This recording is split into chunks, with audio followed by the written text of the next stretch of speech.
Terima kasih sudah klik video ini. Semoga teman-teman semua diberi rezeki beserta kesehatan selalu ya. Seperti biasa, luangkan waktu 8 menit saja untuk teman-teman tahu beberapa informasi menarik yang sedang panas diperbincangkan di sosial media hari ini. Termasuk informasi detail tentang pelatih baru Timnas Indonesia yang beberapa hari lagi akan diumumkan. Serta di sini juga kita akan membahas bagaimana tuntutan dari supporter Indonesia kepada PSSI. Ada juga fans Malaysia yang awalnya menertawakan Timnas Indonesia, kini justru seketika langsung terkena karmanya. Jadi tonton videonya hingga selesai karena banyak informasi penting yang wajib banget nih teman-teman ketahui. Jadi langsung saja, berikut adalah ulasannya. Ya, setelah kegagalan beruntun yang dialami Timnas Indonesia di tahun 2025 ini, banyak masyarakat Indonesia yang mulai tak semangat lagi untuk menonton Timnas Indonesia. Bahkan hari ini terpantau jelang beberapa hari pengumuman pelatih baru Timnas Indonesia saja, publik sepak bola Indonesia sudah mulai tak yakin lagi, mengingat PSSI era saat ini dinilai tak mendengarkan kritik dan saran dari para supporter sama sekali.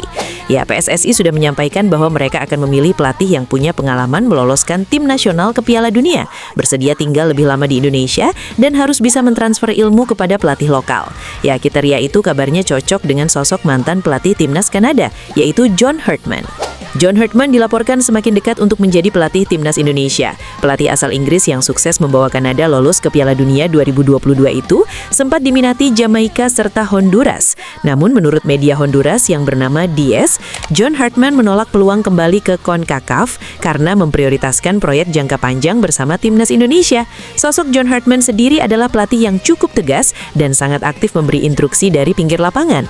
Banyak juga fans yang berharap jika benar John Herdman yang jadi pelatih baru Timnas Indonesia, dirinya bisa membawa Timnas Indonesia lebih baik dari sebelumnya. Mengingat ketegasan John Herdman sebagai pelatih memang sedikit sama dengan sosok Sintayong. Akan tetapi saat ini tak sedikit supporter Timnas di media sosial yang terlihat sudah muak dengan PSSI yang membuat keputusan seenaknya sendiri. Bahkan para fans di media sosial menilai alasan mundurnya Pak Sumarji sebagai manajer Timnas adalah salah satunya. Pak Sumarji sudah capek dengan pergantian pelatih yang terus-menerus dilakukan. Publik menilai bahwa para supporter dan Pak Sumarji terlihat masih mengharapkan Sintayong kembali.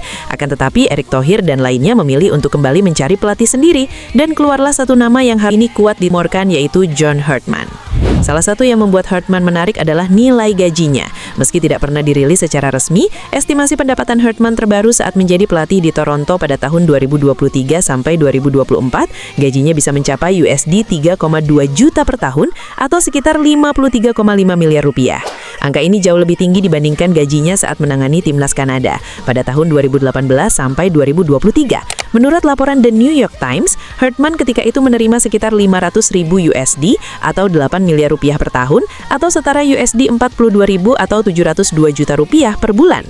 Dibandingkan dua mantan pelatih Timnas Indonesia sebelumnya, yaitu Patrick Kluivert dan Sintayong, gaji John Herdman ini masih sangat mahal jika berpatokan dari gaji terbarunya saat menjadi pelatih klub Toronto FC dari divisi utama MLS. Patrick Kluivert diperkirakan menerima gaji sekitar 1,3 miliar rupiah sampai dengan 1,5 miliar rupiah per bulan atau sebesar 18 miliar rupiah per tahun. Sedangkan Sintayong pernah dikabarkan menerima gaji yang lebih besar pada periode kedua kontraknya 2024 sampai 2027, yaitu sekitar 1,9 miliar rupiah per bulan atau 23,6 miliar rupiah per tahun.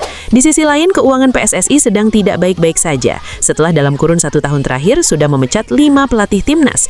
Januari 2025, PSSI memecat Sintayong sebelum kontrak berakhir. Tentunya PSSI harus membayar kompensasi puluhan miliar rupiah.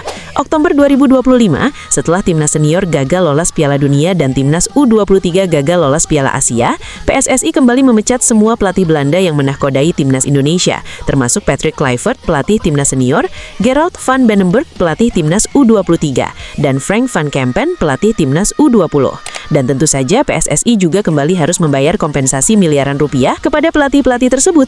Dan Desember setelah Timnas U22 gagal lolos fase grup SEA Games 2023, PSSI memecat Indra Syafri karena gagal mencapai target. Apalagi menurut portal berita, kabarnya dana yang dikeluarkan pemerintah untuk tim sepak bola putra dan putri di SEA Games mencapai 100 miliar lebih dan menjadi anggaran terbesar dari seluruh cabur olahraga lainnya di SEA Games.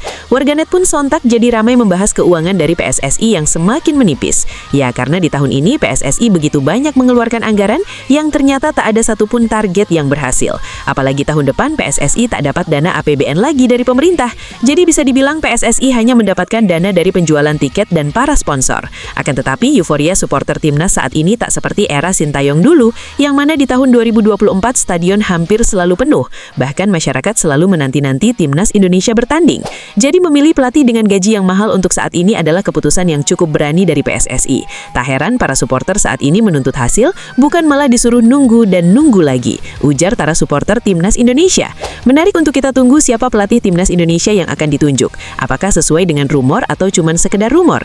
Gimana menurut kalian? Komen di bawah ya. Selanjutnya kita saksikan terlebih dahulu video dari fans Malaysia berikut ini. Untuk ranking terbaru FIFA kita 100. Ini apa ni 1, 2, 3 ni? Di mana ni 1, 2, 3 ni? Salah. Sorry. Barulah betul 116 guys. Ni aku malas cerita ni. Orang dah belas-belas, orang baru puluh-puluh. Yang heran tu 1, 2, 3. Apa ni nombor lah guys? 1, 2, 3. Lock last. Apa lagi guys? Memang teruk kali ni kita kena guys. Tengok, ini baru pipa papi.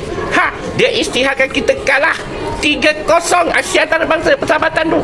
Ini belum AFC lagi. Kalau AFC confirm menyangkit-nyangkit guys. Confirm dua perlawanan Nepal dengan Vietnam. Confirm kita kalah juga 3-0. Jangan haraplah nak mimpi pergi Piala Asia. Memang game over. Game over. Terima kasih FM. Kau memang Ya, video tersebut adalah video dari salah satu fans Malaysia. Saat itu dirinya sangat senang Malaysia bisa menyalip ranking FIFA Indonesia.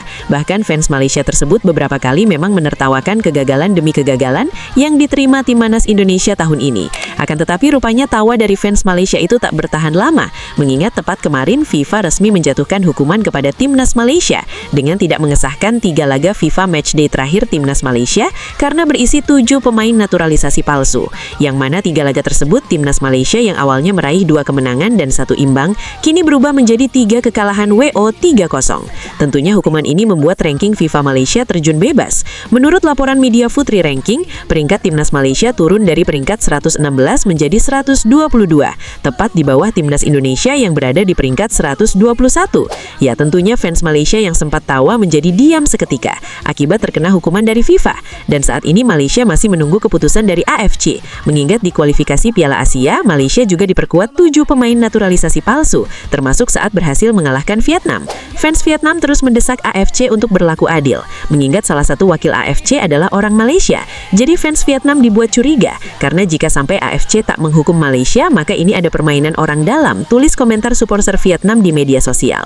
Ya, fans Malaysia, fans Timnas Indonesia memang hari ini sedang saling sindir, akan tetapi tradisi ini sudah berjalan cukup lama. Jadi kita nikmati saja ya teman-teman. Ya, semoga informasi-informasi barusan bermanfaat ya. Semua informasi yang Mimin bagikan semuanya bersumber dari apa yang sedang panas diperbincangkan di media sosial. Jadi jangan lupa tekan tombol like dan subscribe-nya agar teman-teman tak ketinggalan informasi seputar sepak bola dan Timnas Sepak Bola Indonesia. Sehat selalu dan sampai jumpa di video selanjutnya. Terima kasih sudah menonton.